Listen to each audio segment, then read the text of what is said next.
ఇదిగో అయ్యా ఫ్యాన్ తెచ్చాను, నేను ఎక్కడ కూర్చుంటానో అక్కడే కరెక్ట్గా వెయ్యి ఫ్యాన్ అందంట. నేను ఎక్కడ కూర్చుంటానో అక్కడే ఉండాలి ఫ్యాన్, ఇంకెక్కడేసినా ఊరుకోను. నేను కూర్చునే స్థలంలోనే ఫ్యాన్ అయ్యి, అందుకే నేను ఫ్యాన్ తెచ్చాను, ఇదిగో తీసుకో అని ప్రార్థన చేయమంట. ఏమనుకుంటున్నారు వీళ్ళు దేవుని ఎదుట? ఎంత గొప్పోళ్ళు అనుకుంటున్నారు వీళ్ళు?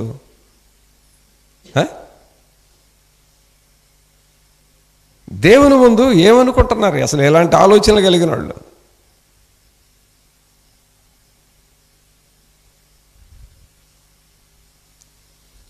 నాకు కూడా ఇలాగే జరిగింది ఒకసారి.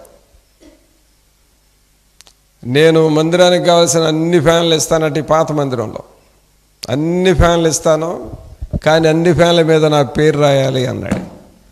నీకు వందనాలయ్యా, అసలు ఏమి తీసుకురావద్దు పో అన్నా. కానీలా అసలు నువ్వు ఒక్కడ కూడా తేవద్దు, అసలు నీదంటూ మందిరంలో ఏం ఉండకూడదు, వెళ్ళిపో అన్నా.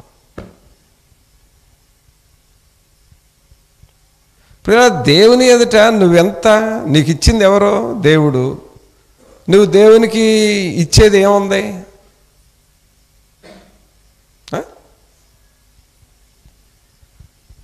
అబ్రహాం గారు నేను ధూళినయ్యా దుమ్మునయ్యా అని తగ్గించుకుంటున్నాడు. కొంతమందికి అండి ఈ తగ్గింపు రాదు. నేను గమనిస్తూ ఉంటాను. ఈ పండగల రోజు పలహారాలు తిని పేపర్లు కవర్లు అక్కడక్కడ పడేసి వెళ్తే, బాయ్ అన్నీ ఏరండి, అవన్నీ శుభ్రం చేయండి, ఆ వాటర్ గ్లాసులు ఏరండి, ఇలాంటి పనులు చెబుతూ ఉంటే అలాగ వంగి ఏరటం అంటే తగ్గించుకోవడం ఇష్టం లేనివాళ్ళు ఏరినట్లుగా బయటికి వెళ్తారు. జనాల్లో నుండి అటటటు చూసుకొని తప్పుకొని వెళ్ళిపోతారు. ఆ వెళ్ళినోళ్ళు ఎవరో కూడా నాకు తెలుసు. కానీ వాళ్ళు ఏమనుకుంటారంటే, అన్నయ్య నన్ను చూడలేదులే, జనాల్లో తప్పుకొని వచ్చాను అనుకుంటారు.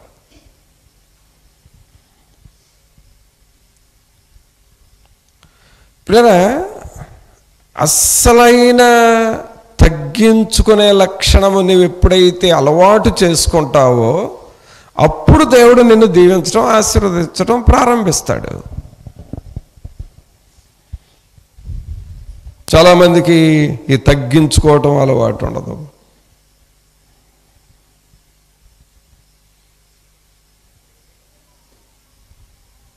ప్రభునందు ప్రియులారా, నీ ప్రార్థనకు జవాబు రాకపోవటానికి కారణం ఇదిగో ఈ తగ్గింపు లేదేమో. అబ్రహాములాగా ఆయనకు అంత ధనం ఉన్నా సరే, అంత హోదా ఉన్నా సరే, ఒక మంత్రికి ఉండే అంత ఆర్థిక స్తోమత ఉన్నా సరే, నేనెంత, నా ధనం ఎంత దేవుని ఎదుట? నేను ధూళిని బూడిదేనై నేను ప్రభువుతో మాటలాడ తెగించుచున్నాను. అంతగా తగ్గించుకొని దేవుని దగ్గర అబ్రహాం గారు ప్రార్థన చేశాడు.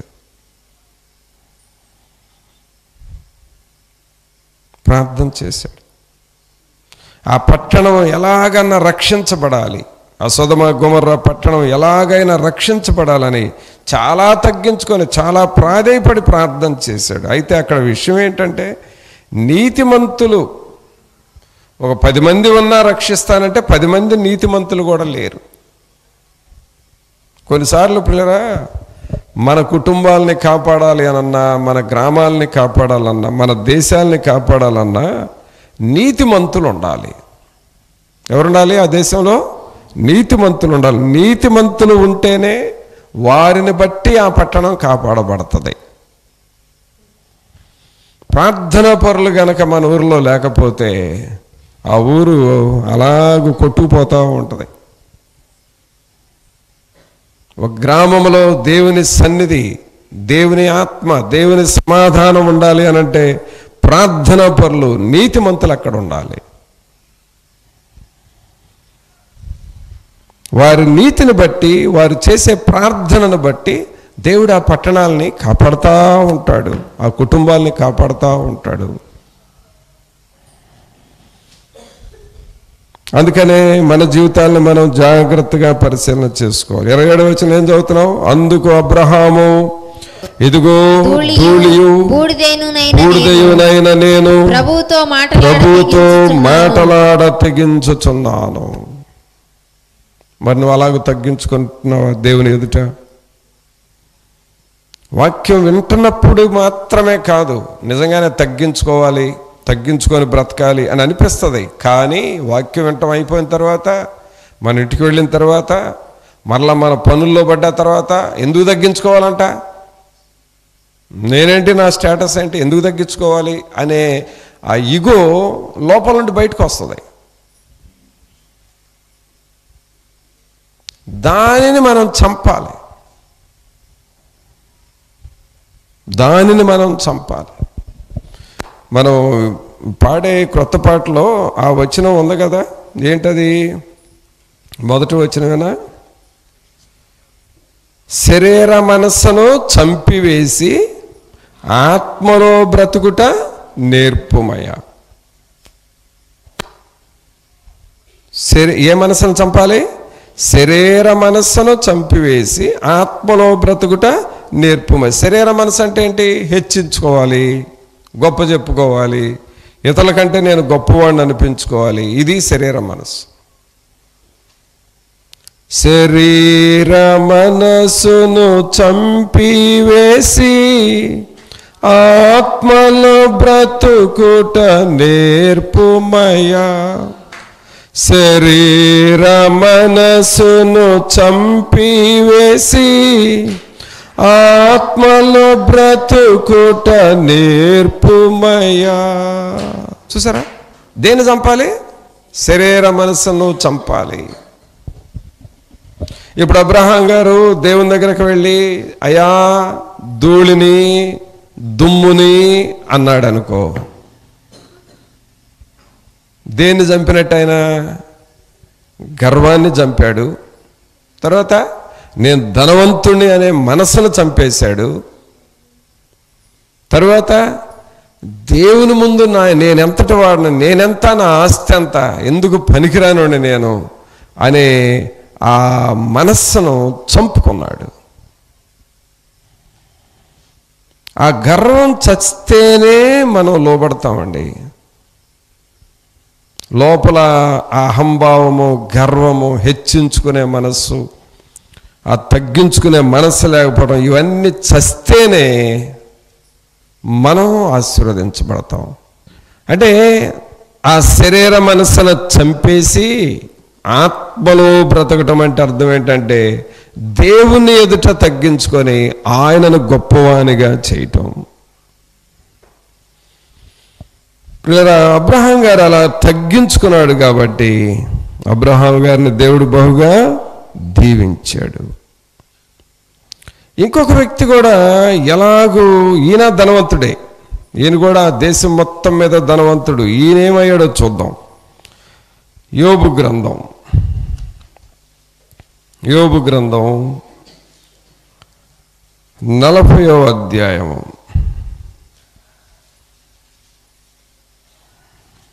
యోబు గ్రంథము 40వ అధ్యాయము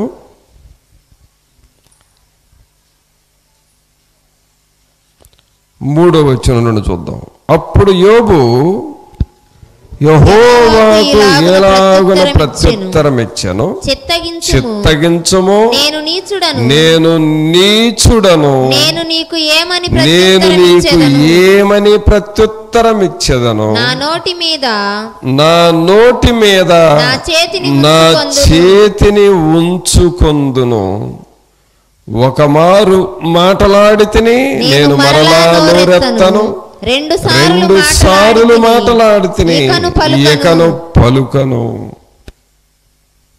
ఈయనెవరు? మొదటి అధ్యాయం చూడండి. ఈయన ఎలాంటాడు? ఈయన హిస్టరీ ఏంటి అసలు? మొదటి అధ్యాయము మొదటి వచనం చూడండి. ఊజు దేశమునందు యోబు అను ఒక మనుష్యుడు ఉండెను. అతడు యథార్థవంతుడు, న్యాయవంతుడు, దేవుని యందు భయభక్తులు కలిగి చెడుతనము విసర్జించినవాడు. తర్వాత 3వ వచనం చివరిలో మనం చదివితే, అవన్నీ చదవాల్సిన మాటలే, అవన్నీ చదివిన తర్వాత చివరిలో ఏముందంటే, తూర్పు దిక్కు జనులందరిలో అతడే గొప్పవాడుగా నుండెను. తూర్పు దిక్కు జనులందరిలో అంటే తూర్పున ఉండే దేశాలన్నిటికంటే ఈయనంత గొప్పవాడే లేరు. అంటే ఒక దేశానికి కాదు, తూర్పున ఉండే అన్ని దేశాల్లో ఈయన గొప్పవాడు. ఇప్పుడు మన ఊరిలో పలానాయన పెద్ద ధనవంతుడు అనుకుంటారు, లేక ఇదిగో ఈ టౌన్ మొత్తం మీద పలానాయన బాగా ధనవంతుడు అనుకుంటారు. అట్లాగే దేశంలో కూడా ఒకళ్ళు ఉంటారు, ఎవరో దేశం మొత్తం మీద ఒకళ్ళు ధనవంతులు ఉంటారు. కానీ యోబు అది కాదు, ఆ ఏరియాలో ఉన్న అన్ని దేశాల కంటే గొప్ప ధనవంతుడు. ఇక దాన్ని బట్టి ఆయన స్టేటస్ ఏంటో చూడండి. కొంతమంది చిన్న చిన్న వాటికే గర్వపడతా ఉంటారు. కొంచెం డబ్బు ఉంటే చాలు పక్కంటోని లెక్క చేయరు. కొంచెం పలుకుబడి ఉంటే చాలు, నా మాట వినకపోతే నేను ఏమైనా చేస్తానంటారు. అదిరిపడటం అది. కానీ ఈయన అలాంటి మాటలు అంటలా. దేవుని దగ్గరకు వచ్చి ఏమంటున్నాడు 4వ వచనంలో, చిత్తగించుము నేను నీచుడను. బా, ఏమన్నాడు అబ్రహాం గారు? దేవుని ముందు ఏమన్నాడు? నేను దుమ్మును ధూళిని అన్నాడు. అంత ధనవంతుడు. ఈయనేమో తూర్పు దిక్కున ఉన్న దేశాలన్నిటికంటే కూడా గొప్పవాడుగా ఉన్న యోబు ఏమంటున్నాడు? దేవా, నీ ఎదుట నేను నీచుణ్ణయ్యా, నేనెంత, నా పరిస్థితి ఎంత, నేను ఒక నీచుణ్ణి.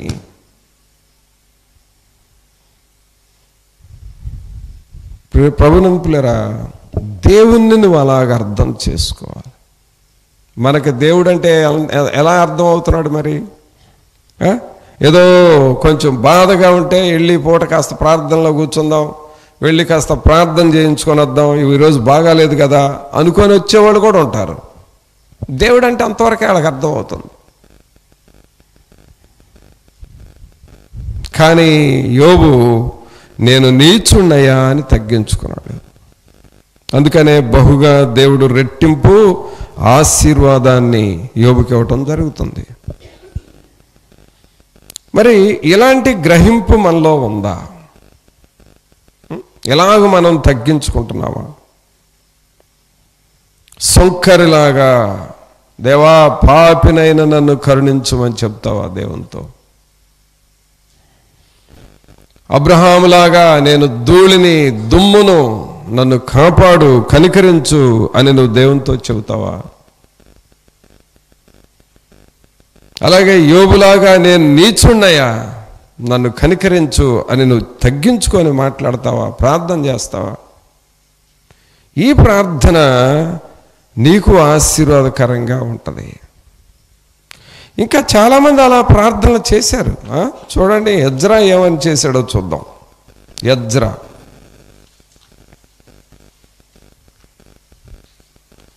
ఎజ్రా గ్రంథం 9వ అధ్యాయం తీయండి.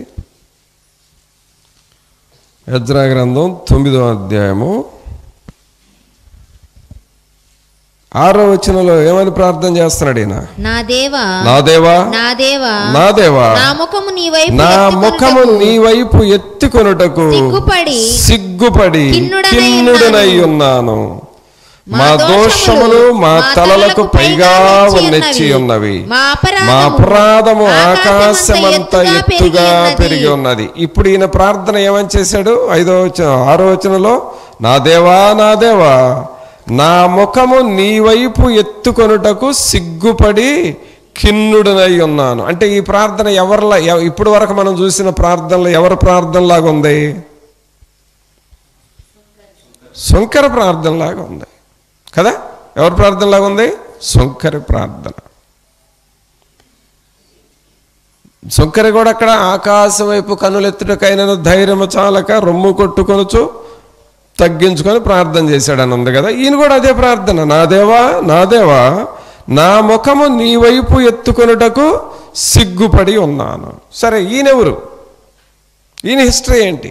సరే, అక్కడంటే ఏదో దేవుని వైపు చూడటానికి కూడా ఇష్టపడలేదు ఈయన అని అనుకుంటాం. ఈయన పరిస్థితి ఏంటి అని అంటే, ఈయన చాలా గొప్పవాడండి, చాలా గొప్పవాడు. ఎంత గొప్పవాడు అనంటే, ఎజ్రాను గురించి చెప్పాలి అనంటే, ఈయన ధర్మశాస్త్రం అంతటినీ చదివి ఆ ప్రజలకు నేర్పిన ఒక గొప్ప శాస్త్రి. అందుకని ఈయన్ని ఎజ్రా శాస్త్రి అంటారు. ఆ మొదటి అధ్యాయాలన్నీ మనం చదువుతూ ఉంటే ఈయన చాలా గొప్పవాడు అన్నమాట. ప్రజలందరికీ 3 గంటల సేపు ప్రార్థనలు చేయించటం, 3 గంటల సేపు దేవుని వాక్యం నేర్పించటం, అలాగే మరి దేవుని సన్నిధిలో వారందరికీ ప్రార్థనలు చేయటం, అన్నీ వారికి నేర్పించే పని అన్నమాట ఎజ్రా చేసిన పని. అంత గొప్పవాడు ఇక్కడ దేవుని దగ్గరికి వచ్చేసరికి, నీ వైపు చూచటకు కూడా నేను సిగ్గుపడుతున్నానయ్యా అన్నాడు. మరి అలాంటి ప్రార్థనలు మనం ఏమన్నా చేస్తున్నామా? అలాగూ ప్రభు ఎదుట మనల్ని మనం తగ్గించుకుంటున్నాం. ఈ టైంలో ఏంటంటే, ఏ కాడకి గొప్పలు చెప్పుకోవాలి. ఈనాడు సంఘాల్లో కూడా వచ్చేసింది. సంఘంలో కూడా నా పేరు చెప్పాలి, నేను గొప్ప అని చెప్పాలి. ఏదన్నా ఒక 10 కుర్చీలు తెచ్చారనుకోండి, ఆ 10 కుర్చీలు నేను తెచ్చానని చెప్పండి. ఒక ఫ్యాన్ తెచ్చాను, ఫ్యాన్ తెచ్చానని చెప్పండి. మైకులో చదవండి అంటారు, ఊర్లో కూడా వినాలిగా. వాళ్ళకి ఆ గొప్పలు ఎక్కువైపోతున్నాయి. అసలు దేవునికి నచ్చంది, నిన్ను నువ్వు గొప్పగా చెప్పుకుంటే దేవునికి నచ్చవు. ఇదిగో ఈ అబ్రహాములాగా, అబ్రహాం ఏమని చెప్పాడు దేవునికి? నేను ధూళిని దుమ్మును అని చెప్పాడు. శంకర్ ఏమని చెప్పాడు దేవునికి? దేవా పాపినైన నన్ను కరుణించు అన్నాడు. యోబు ఏమని చెప్పాడు దేవునికి? నేను నీచుణ్ణి అని అన్నాడు. ఎజ్రా ఏమని చెప్పాడు దేవునికి? నా ముఖము నీ వైపు ఎత్తుకొని చూచడానికి కూడా సిగ్గుపడుతున్నాను, కిన్నుడయ్యాను అన్నాడు. చూడండి వాళ్ళ ప్రార్థనలో వాళ్ళ తగ్గింపు ఎలా ఉందో. ఇంకొకళ్ళు చూద్దామా? ఈయన ఇంకా హైలైట్. ఈయనేమని చెప్పాడో దేవునితో చూడండి. యెషయా గ్రంథం 6వ అధ్యాయం. యెషయా గ్రంథం 6వ అధ్యాయము 5వ వచనం. యెషయా గ్రంథం 6వ అధ్యాయం 5వ వచనం. నేను అయ్యో నేను అపవిత్రమైన పెదవులు గలవాడను, అపవిత్రమైన పెదవులు గల జనుల మధ్యను నివసించువాడను, నేను నశించి తిని. ఈ యెషయా ఎవరు అసలు? యెషయాని మన బైబిల్లో చాలా ప్రాముఖ్యత కలిగిన ప్రవక్త. ఈయనేమంటారంటే మేజర్ ప్రాఫెట్, పెద్ద ప్రవక్త అంటాం. ఈ గ్రంథంలో, యెషయా గ్రంథంలో ఎన్ని అధ్యాయాలు ఉన్నాయి చెప్పండి? 66 అధ్యాయాలు ఉన్నాయి. ఎన్ని అధ్యాయాలు ఉన్నాయి? 66 అధ్యాయాలు ఉన్నాయి. ఈ 66 అధ్యాయాలు ఒక ప్రక్కన పెడితే బైబిల్ మొత్తం మీద ఎన్ని పుస్తకాలు ఉన్నాయి? 66 పుస్తకాలు ఉన్నాయి. బైబిల్ మొత్తం మీద 66 పుస్తకాలు అయితే ఒక యెషయా గ్రంథంలో 66 అధ్యాయాలు ఉన్నాయి. అందుకని ఈ యెషయా గ్రంథాన్ని సపరేట్గా చెప్పాలంటే మినీ బైబుల్ అంటారు. దీన్ని ఏమంటారు? దీన్ని మినీ బైబుల్. ఇప్పుడు వ్యానుల్లో చిన్న వ్యాన్ని ఏమంటున్నాం? మినీ వ్యాన్ అంటున్నాం కదా. అలాగే ఈ యెషయా గ్రంథాన్ని మినీ బైబుల్ అంటాం. 66 గ్రంథాలు బైబిల్ ఒకటైతే ఈ యెషయా గ్రంథం ఒకటే మినీ బైబిల్. తర్వాత ఈ గ్రంథంలో ఎక్కువగా యెషయా గారు చెప్పింది ఏమిటి అంటే, యేసుక్రీస్తు యొక్క పుట్టుకను గూర్చి, యేసుక్రీస్తు యొక్క రక్షణను గురించి బాగా చెప్పాడు 66 అధ్యాయాల్లో. అందుకని ఈ గ్రంథాన్ని రక్షణ గ్రంథము అని కూడా అంటారు. యెషయాకి ఈ గ్రంథానికి ఉన్న పేర్లు చెబుతున్నాను మీకు. యెషయా గ్రంథము ఒక పేరు, మినీ బైబిల్ రెండవ పేరు, రక్షణ గ్రంథం మూడవ పేరు. ఇక యెషయాకున్న పేరేమిటంటే పెద్ద ప్రవక్త, మేజర్ ప్రాఫెట్ అని పేరుంది. ఎంత గొప్ప ఆయనండి! నాకేమిలే నేను గొప్పవాడని అనుకుంటున్నాడా? నాకేమిలే నాకు అంతా తెలుసు అనుకుంటున్నాడా? ఈయన అత్యున్నత సింహాసనం మీద ఆసీనుడైన దేవుణ్ణి ప్రత్యక్షంగా చూసిన వ్యక్తి ఇక్కడ ఏమంటున్నాడు 5వ వచనంలో, అయ్యో నేను అపవిత్రమైన పెదవులు గలవాడను, అపవిత్రమైన పెదవులు గల జనుల మధ్య నివసించువాడను, నేను నశించి తిని. గొప్ప ప్రవక్త, మినీ బైబిల్ రాసిన ప్రవక్త, యేసుక్రీస్తు యొక్క పుట్టుకను గూర్చి ప్రవచించి యేసుక్రీస్తు ఇచ్చే రక్షణను గూర్చి రాసి రక్షణ గ్రంథము అని ఆయన రాసిన గ్రంథానికి పేరు వచ్చింది. అలాంటి ప్రవక్త ఇక్కడ ఏమంటున్నాడంటే, నేను అపవిత్రమైన పెదవులు గలవాడనయ్యా. ఎంతగానంటే అసలు దేవుని దగ్గర ఈ తల మీద ఉన్న జుట్టు కూడా తీసుకువెళ్ళి ఆయన కాళ్ళ మీద పెట్టేశాడు. ప్రియులారా, దేవుని సన్నిధిలో ఎప్పుడైతే మనం అలాగ సరెండర్ అయిపోతామో దేవుని ఆత్మ బలంగా మన మీద పనిచేస్తాడు.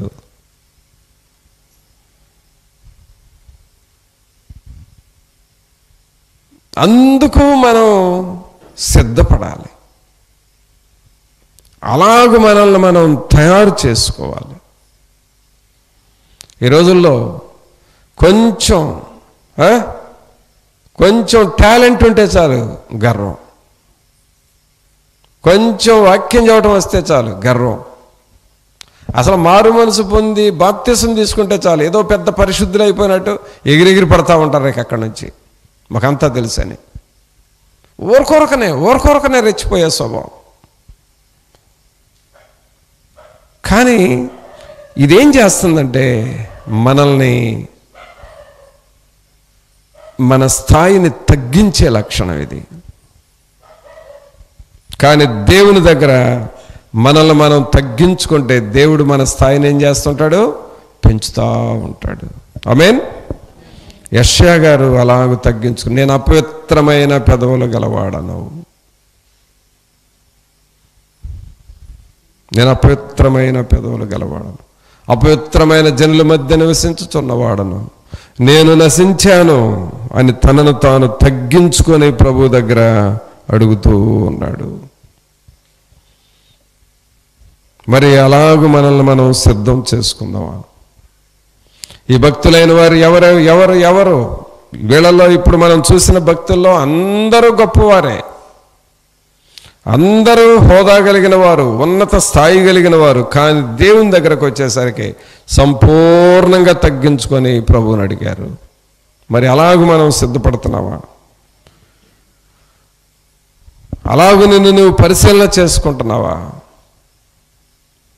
దేవుని వాక్యములో ఏమనుంది అనంటే, మనము హెచ్చింపబడినట్లుగానంట ఆయన బలిష్టమైన చేతి క్రింద దేన మనస్కులుగా ఉండాలంట మనం. పేతురు రాస్తాడు చూడండి ఆ మాట. 1 పేతురు 5వ అధ్యాయము 6వ వచనం. 1 పేతురు 5వ అధ్యాయం 6వ వచనం. దేవుడు తగిన సమయమందు మిమ్మును హెచ్చించునట్లు ఆయన బలిష్టమైన చేతి క్రింద దేన మనస్కులై ఉండుడి. ఎలా ఉంటాలండి? దేన మనస్కులుగా. దేవుడు తగిన సమయమందు మిమ్మును హెచ్చించునట్లు ఆయన బలిష్టమైన చేతి క్రింద దేన మనస్కులై ఉండుడి. అంటే దేవుని దగ్గర అలాగ తగ్గించుకుంటా ఉంటే దేవుడు నిన్ను హెచ్చిస్తూ ఉంటాడు. మరి అలాగూ నువ్వు నేర్చుకుంటావు. అదండి భక్తి.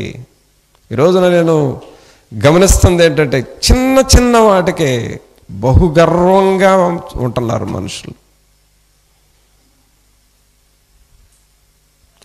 కొంచెం తెలిస్తే చాలు, కొంచెం నేర్చుకుంటే చాలు, నాకంతా వచ్చు అనుకుంటున్నారు.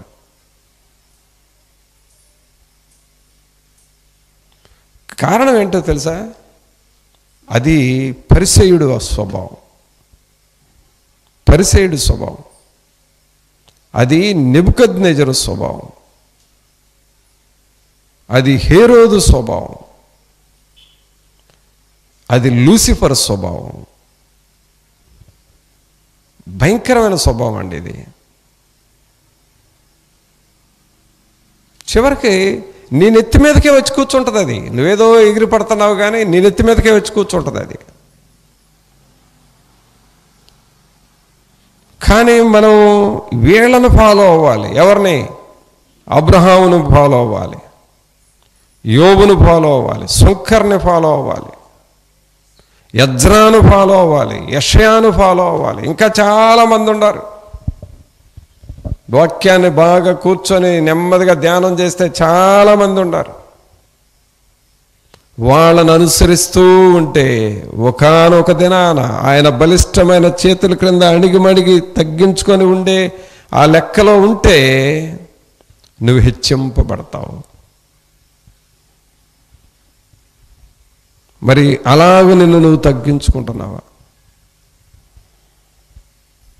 అలాగ తగ్గించుకుంటున్నావా?